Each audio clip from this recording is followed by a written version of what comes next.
Friends, భారతదేశం మరియు పాకిస్తాన్ మధ్య యుద్ధ వాతావరణం ముగిసినా కూడా మళ్ళీ ప్రారంభమవుతుందని వార్తలు వస్తున్నాయి. మరోవైపు అమెరికా భారతదేశానికి మద్దతు అంటూ పాకిస్తాన్ కు ఏ విధంగా సపోర్ట్ చేసిందో కూడా మనం చూసాం. ఇక చైనా, బంగ్లాదేశ్, టర్కీ కూడా పాకిస్తాన్ వైపే ఉన్నట్లుగా మనందరికీ తెలుసు. ఇక ప్రపంచంలో మిగిలిన సగం దేశాలు కూడా భారత్ వైపే సపోర్ట్ గా ఉన్నాయి. కానీ ఈ ఉద్రిక్త వాతావరణంలో ఒక దేశం కొన్ని రోజులుగా వెలుగులోకి వస్తూ ఉంది. అయితే ఇది విధ్వంసానికి రెండవ పేరు. దాని పేరు చెబితేనే ప్రపంచం మొత్తం వణికిపోతూ ఉంటుంది. మరి ఆ దేశం పేరు మరేదో కాదు, ఉత్తర కొరియా. అవును ఫ్రెండ్స్, అదే తాన్షా కిమ్ జాంగ్ ఉన్ పాలిస్తున్న దేశం. భారతదేశం మరియు పాకిస్తాన్ మధ్య తీవ్రమైన ఉద్రిక్తతలు. ఉత్తర కొరియా యొక్క వైఖరిపై శక్తివంతమైన సమీకరణ ఇప్పుడు ఒకటి వెలుగులోకి వచ్చింది. భారతదేశం మరియు పాకిస్తాన్ మధ్య కనుక మళ్ళీ యుద్ధం ప్రారంభమైతే ఏం జరుగుతుంది అని ప్రశ్నలు అనేవి మొదలవుతున్నాయి. అప్పుడు ప్రపంచంలో అత్యంత రహస్యమైన తాన్షా కిమ్ జాంగ్ ఉన్ ఏం చేస్తాడు, ఎవరికి సపోర్ట్ చేస్తాడు? ఒకప్పుడు పాకిస్తాన్ అణుబాంబు తయారీలో సహాయం చేసిన కిమ్ జాంగ్ ఉన్ తిరిగి మన భారతదేశంతో స్నేహం చేస్తాడా, లేదా భారతదేశంతో తలపడటానికి ధైర్యం చేస్తాడా? అమెరికా అధ్యక్షులను వదిలిపెట్టని కిమ్ జాంగ్ ఉన్ ఇప్పటి వరకు ప్రధాని మోదీపై ఒక్క మాట కూడా వ్యతిరేకంగా అసలు ఎందుకు చెప్పలేదు? భారతదేశం ఉత్తర కొరియాకు ఏదైనా ఉపకారం చేసిందా? కిమ్ జాంగ్ ఉన్ ఇప్పటికీ మన దేశానికి ఎందుకు కృతజ్ఞతలు తెలుపుతూ ఉన్నాడు? అమెరికా, జపాన్ మరియు దక్షిణ కొరియాతో స్నేహం ఉన్నప్పటికీ కూడా భారతదేశం ఉత్తర కొరియాకు ఎందుకు సహాయం చేస్తుంది? భారతదేశం మరియు కిమ్ జాంగ్ ఉన్ మధ్య ఉన్న ప్రపంచానికి తెలియని ఆ రహస్య సంబంధాలు ఏమిటి? ఈ యుద్ధాన్ని ఉపయోగించుకొని కిమ్ జాంగ్ ఉన్ ఎటువంటి ఆశ్చర్యకరమైన అడ్వాంటేజెస్ ను తీసుకోవాలి అనుకుంటున్నాడు? కిమ్ జాంగ్ ఉన్ ఇప్పటి వరకు మోదీతో ఎందుకు తలపడలేదు? ఇటువంటి ఎన్నో ప్రశ్నలకు సంబంధించిన సమాధానాలు ఈ వీడియోలో తెలుసుకునే ప్రయత్నం చేద్దాం. కాబట్టి మీరు కూడా వీడియోని పూర్తిగా చూసే ముందు ఈ వీడియోని లైక్ చేసి జై భారత్, జై హింద్ అని కామెంట్ చేయడం మాత్రం మర్చిపోకండి. ఫ్రెండ్స్, భారతదేశం మరియు పాకిస్తాన్ మధ్య యుద్ధ వాతావరణం ఉన్న సంగతి మీకు తెలుసు. అయితే ఇప్పుడు భారతదేశానికి ఒక సూటి సవాల్ అనేది చాలా మంది లేవనెత్తుతున్నారు. ఈ సమయంలో పాకిస్తాన్ తో ప్రతిస్పందించడం అవసరమా అని ఢిల్లీలో కూడా హై అలర్ట్ ప్రకటించారు. ప్రధాని మోడీ అత్యవసర సమావేశాన్ని కూడా పిలిచారు. సైన్యానికి కూడా పూర్తి అధికారం ఇవ్వటం జరిగింది. సరిహద్దుల్లో ఇంకా ఉద్రిక్తత గరిష్ట స్థాయిలోనే ఉంది. ఫ్లయింగ్ జెట్స్ ఆకాశంలో ఎగురుతూనే ఉన్నాయి. ట్యాంకులు మరియు మిసైల్స్ యుద్ధ భూమిలో సిద్ధంగా ఉన్నాయి. మొత్తం ప్రపంచం కూడా భారత్ సాధించిన విజయం వైపు, ఆపరేషన్ సింధూర్ వైపే దృష్టి కేంద్రీకరించి ఉంది. అయితే ఈ మధ్యలో మూడవ ఆటగాడి పేరు మధ్యలోకి వచ్చింది. అది ఉత్తర కొరియా యొక్క నియంత కిమ్ జాంగ్ ఉన్ పేరు. వేల కిలోమీటర్ల దూరంలో కూర్చొని ఈ ఉద్రిక్తతను అతను చూస్తూనే ఉన్నాడు. అయితే మొత్తం ప్రపంచం కూడా ఇప్పుడు కిమ్ జాంగ్ వైపు చూస్తుంది. అతను ఈ మంటలో ఆజ్యం పోస్తాడా లేదా కేవలం ప్రేక్షకుడిగా ఉంటాడా అని. దీనికి సమాధానం తెలుసుకోవాలి అంటే మనం చరిత్ర పుటలను తిరగవలసి ఉంటుంది. అందులో స్నేహం మరియు మోసాల కథలు రాసి ఉంటాయి. అందువల్ల ఫ్రెండ్స్, ఈ కథ 70వ దశకంలో ప్రారంభమైంది. పాకిస్తాన్ 1971లో భారతదేశంతో జరిగిన యుద్ధంలో ఓడిపోయి అణుబాంబులను తయారు చేయడంలో నిమగ్నమై ఉంది. మరోవైపు ఉత్తర కొరియా ప్రపంచంలో ఒంటరిగా ఉండిపోయి మిసైల్ సాంకేతిక డెవలప్మెంట్ అవసరమైంది. ఇక్కడే ఒక ప్రమాదకరమైన స్నేహం ప్రారంభమైంది. దీన్ని స్నేహం అనటం కంటే ఒక డీల్, ఒక ఒప్పందం అనుకోవచ్చు. అది కూడా అణు సాంకేతికతకు బదులుగా మిసైల్ టెక్నాలజీ. ఈ ఒప్పందంలో ప్రధాన పాత్రధారి పాకిస్తాన్ యొక్క కీర్తి పొందిన శాస్త్రవేత్త డాక్టర్ అబ్దుల్ ఖాదిర్ ఖాన్. అది ఏక్యూ ఖాన్. పాకిస్తాన్ తన వీరుడిగా ఇప్పటికీ భావిస్తూ ఉంటుంది ఇతన్ని. కానీ ప్రపంచం అతన్ని అణుబాంబుల యొక్క అతిపెద్ద వ్యాపారిగా పిలుస్తుంది. అదే ఖాన్ ఉత్తర కొరియాకు అణుబాంబులు తయారు చేసి సాంకేతికతను వారికి ఇచ్చాడు. అతను వారికి సెంట్రిఫ్యూజుల డిజైన్ యంత్రాలు అన్ని కూడా ఇచ్చాడు. దానికి ప్రతిగా ఉత్తర కొరియా పాకిస్తాన్ కు ప్రమాదకరమైన మిసైల్స్ ను ఇచ్చింది. గౌరీ వంటి మిసైల్స్ ఇవి భారతదేశాన్ని నాశనం చేయగలిగేవి. నిజానికి 1990లో బెనజీర్ భుట్టో కాలంలో పాకిస్తాన్ ఉత్తర కొరియా నుండి రోడాన్ వంటి దీర్ఘ శ్రేణి మిసైల్స్ ను తీసుకుంది.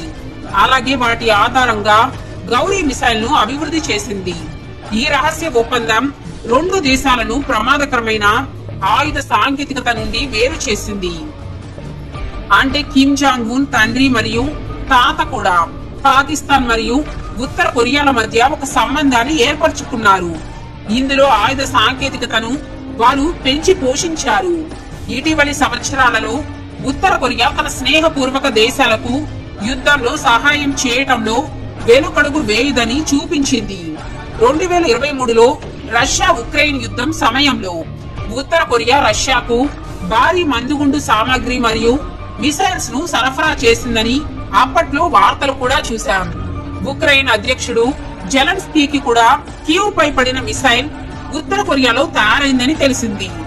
అంతేకాదు ఉత్తర కొరియా ఇరాన్ ఇరాక్ యుద్ధంలో పాకిస్తాన్ తో కలిసి ఇరాన్ కు మద్దతు కూడా ఇచ్చింది. కానీ ఫ్రెండ్స్, ప్రతి కథలో కూడా ఒక ట్విస్ట్ అండ్ టర్న్ అనేది ఉంటుంది కదా. 2002లో ఏక్యూకాన్ చీకటి పనులు బయటపడినప్పుడు ప్రపంచం కదిలిపోయిందని చెప్పుకోవాలి. ఖాన్ ఉత్తర కొరియాకు మాత్రమే కాదు, ఇరాన్ మరియు లిబియా వంటి దేశాలకు కూడా ఈ అణు సాంకేతికతను అమ్మినట్లు తెలిసింది. ఇక అప్పుడే పాకిస్తాన్ పై 4వ దశ ఒత్తిడి అనేది ప్రారంభమైంది. నిన్నటి వరకు పాకిస్తాన్ యుద్ధంలో తన భాగస్వామిగా పిలిచిన అమెరికా కూడా ఆశ్చర్యపోయింది. వెంటనే ఖాన్ ను అరెస్టు చేశారు. అతను టీవీలోకి మీడియాలోకి వచ్చి క్షమాపణలు కూడా చెప్పాడు. కానీ పాకిస్తాన్ అతన్ని అంతర్జాతీయ దర్యాప్తు సంస్థలకు అప్పగించలేదు. ఈ స్కాండల్ తర్వాత యునైటెడ్ నేషన్స్ ఉత్తర కొరియాపై కఠినమైన పరిమితులను విధించింది. ఇప్పుడు ఉత్తర కొరియాకు బహిరంగంగా ఆయుధాలు లేదా అణు సాంకేతికతను అమ్మటం దాదాపు అసాధ్యం.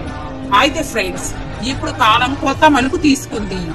ఇరాన్ కు సహాయం చేయగలిగిన కిమ్ జాంగ్ ఉన్ రష్యాకు కూడా సహాయం చేశాడు.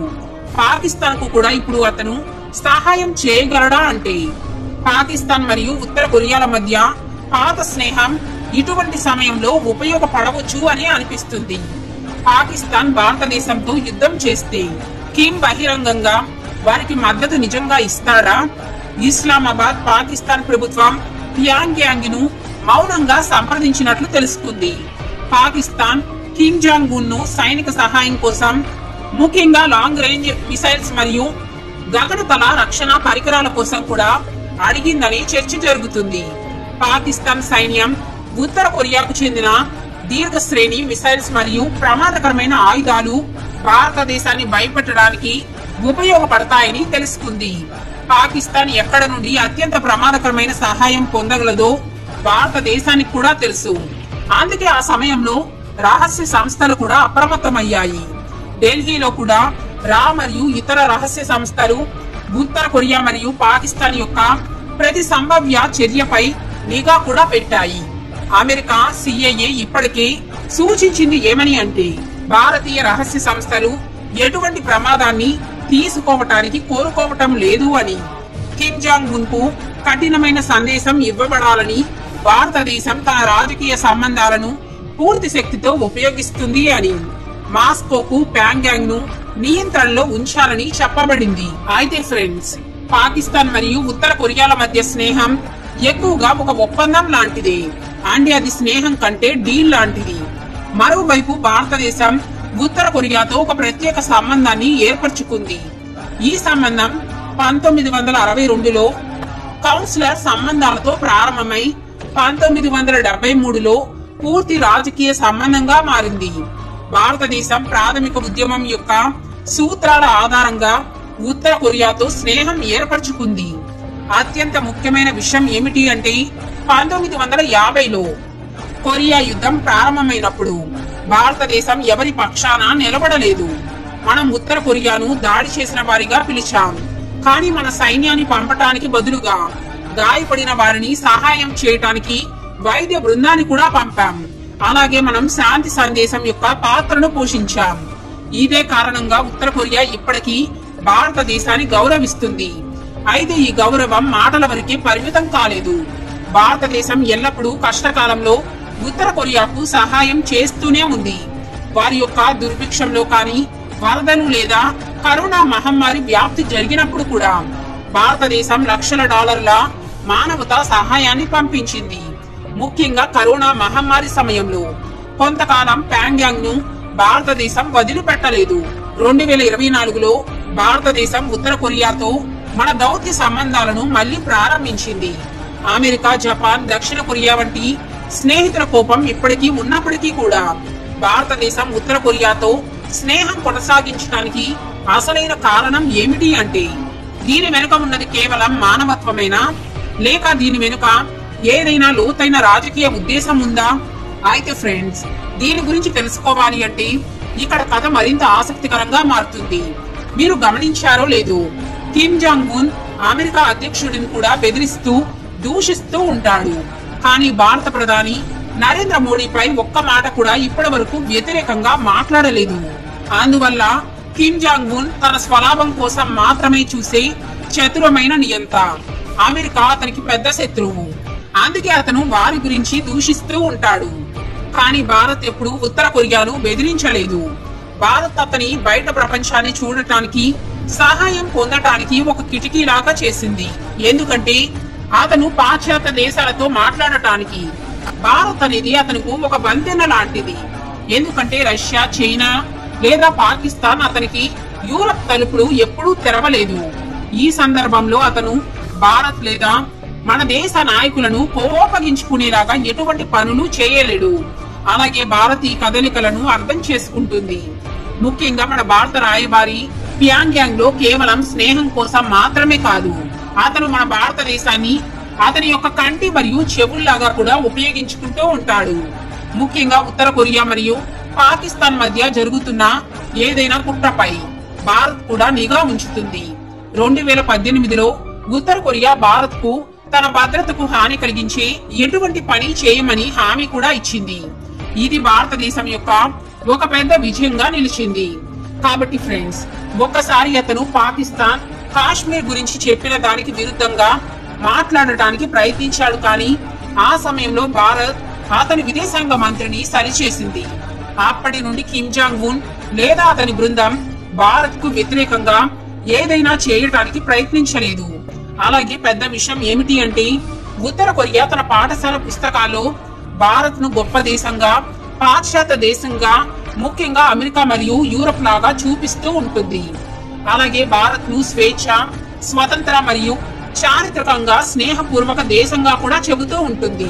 అందుకే ఇటువంటి సందర్భంలో భారత్ మరియు పాకిస్తాన్ మధ్య జరిగిన యుద్ధంలో కూడా పాకిస్తాన్ వారిని సహాయం కోరినా కూడా కిమ్ జాంగ్ ఉన్ పాక్ కు ఎటువంటి సహాయం చేయలేదు. అలాగే పాకిస్తాన్ కు అణుబాంబు తయారు చేయడంలో నేర్పిన దేశమైనా కూడా అతను పాక్ కు మాత్రం సహాయం చేయకుండా భారత్ వైపే నిలిచాడు. కష్టకాలంలో సహాయం చేసిన మరియు స్నేహం కొనసాగించిన దేశం వైపే నిలిచాడు. అందువల్ల అన్ని వివరాలను పరిశీలించిన తర్వాత ఇప్పుడు కిమ్ జాంగ్ ఉన్ మళ్ళీ భవిష్యత్తులో పాకిస్తాన్ కు సహాయం చేస్తాడా అంటే, మన భారత్ కు వ్యతిరేకంగా అయితే ఖచ్చితంగా చేయలేడు అని తెలుస్తుంది. కాబట్టి కిమ్ జాంగ్ ఉన్ భారత్ తో గొడవ పెట్టుకునే ప్రసక్తే లేదు. అలాగే పాకిస్తాన్ కు సహాయం చేయడం ద్వారా అతను అనవసరంగా పెద్ద సమస్యలను తెచ్చుకోవాలని కూడా అనుకోడు. ఎందుకంటే అతను కూడా జాగ్రత్తగా ఉండాలి కదా. కాబట్టి అతని ఉద్రిక్తత తగ్గించుకోవాలని మాట్లాడవచ్చు లేదా శాంతికి పిలుపునివ్వవచ్చు. కానీ ఈ పోరాటంలో నేరుగా మాత్రం దూకడు. ఎందుకంటే పాకిస్తాన్ కు సహాయం చేయటం అంటే భారత్ పై శత్రుత్వానికి దిగటమే. కానీ భారత్ అతనికి ఒక ముఖ్యమైన దౌత్య మార్గం, అలాగే అతనికి సహాయం చేయటానికి ఒక మూలం కూడా. కాబట్టి దాన్ని కోల్పోవటానికి అతను సిద్ధంగా లేడు. రెండవ విషయం, ఖాన్ స్కాండల్ మరియు ఐక్యరాజ్య సమితి కఠినమైన ఆంక్షల తరువాత పాకిస్తాన్ కు మిసైల్స్ ను పంపటం చాలా ప్రమాదకరం. కాబట్టి కిమ్ జాంగ్ ఉన్ ఇంత పెద్ద ప్రమాదాన్ని తీసుకోడు. ఇక మూడవ విషయం, చైనా మరియు రష్యా రెండూ ఉత్తర కొరియాకు దగ్గరగా ఉన్నాయి. ఈ సందర్భంలో రష్యా మరియు చైనా చెప్పిన దాన్ని కిమ్ జాంగ్ ఉన్ చేయవచ్చు. అలాగే రష్యా భారతదేశానికి స్నేహితుడు. ఇక నాలుగవ విషయం, కిమ్ జాంగ్ ఉన్ యొక్క ప్రాధాన్యత తన దేశం మరియు తన పాలన మాత్రమే. అతను దక్షిణాసియా యుద్ధంలో చిక్కుకోడు. అమెరికా లేదా దక్షిణ కొరియా వారికి ఏ అవకాశం ఇవ్వాలని కూడా అనుకోడు. అందువల్ల కిమ్ జాంగ్ ఉన్ పాకిస్తాన్ ను మద్దతు ఇస్తాడని భావిస్తే అది వారి తప్పు. ఆ పాత స్నేహం ఇప్పుడు కేవలం చరిత్రలో మాత్రమే ఉంటుంది. నేటి కాలంలో కిమ్ జాంగ్ ఉన్ భారతదేశానికి పాకిస్తాన్ కంటే చాలా ముఖ్యమైన వాడు. భారతదేశం యొక్క దౌత్య శక్తి ప్రపంచాన్ని తలవంచేలాగా చేసింది. ఆపరేషన్ సింధూర్ లో కేవలం కొన్ని గంటల్లో భారత్ పాకిస్తాన్ ను మోకాలపై పడేసింది.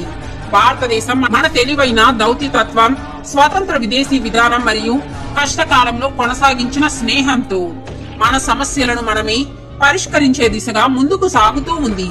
కాబట్టి ఇటువంటి పరిస్థితుల్లో మీరు కూడా మన భారత ఆర్మీకి, మన భారత ప్రభుత్వానికి సపోర్ట్ చేస్తున్నట్లయితే ఈ వీడియోను తప్పకుండా లైక్ చేసి జై భారత్, జై హింద్ అని కామెంట్ చేయడం మాత్రం మర్చిపోకండి. వందే మాతరం.